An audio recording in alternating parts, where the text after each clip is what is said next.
We are on a day 4 of financial projections from scratch. So today we are talking about operating expenses. So these are the costs that keep your business running whether you make a sale or not. And trust me, if you ignore even one of these costs, your entire projections fail apart. What exactly are the operating expenses? Think of them as your fixed overhead. The bills that arrive every single month regardless of how much you sell.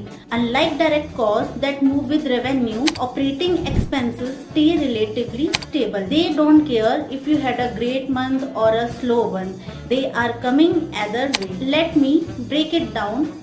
The main categories for it. First one is salaries and wages.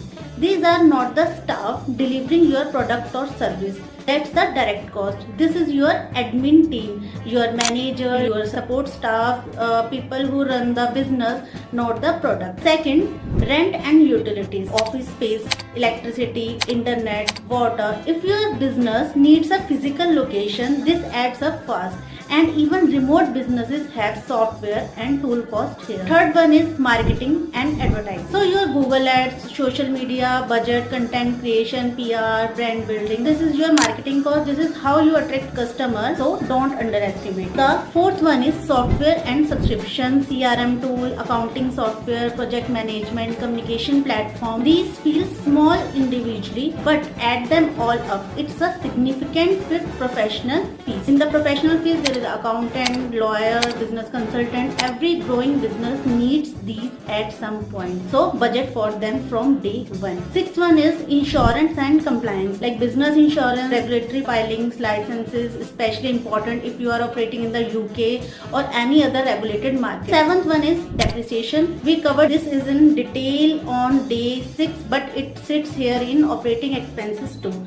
The gradual cost of your assets over the time. So here where most founders go wrong. They list one or two costs and call it done and move on. But when the real bills start coming in, the projection doesn't match reality. And suddenly the business looks unprofitable, not because the idea is bad, but because the numbers were incomplete in your financials projection. Here what you need to do.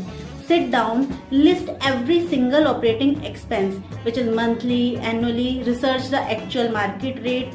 Don't guess, don't estimate loosely. Use real number from real sources. And here's a pro tip for you.